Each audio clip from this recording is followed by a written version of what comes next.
This is Newton, in for bear.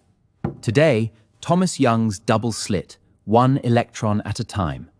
Fire single electrons at two narrow slits, and something impossible happens. First, water.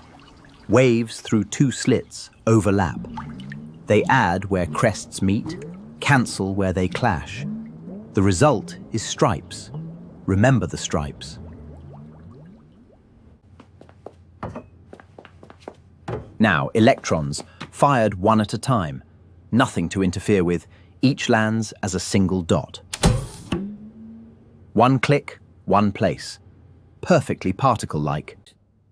So, two slits should mean two piles of dots, one behind each slit.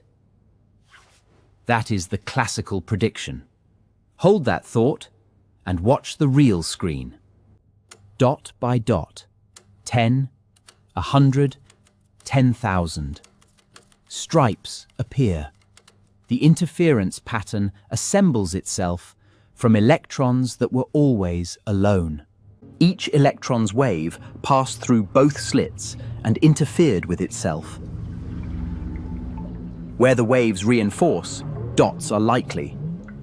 Where they cancel, almost none. The spacing follows de Broglie.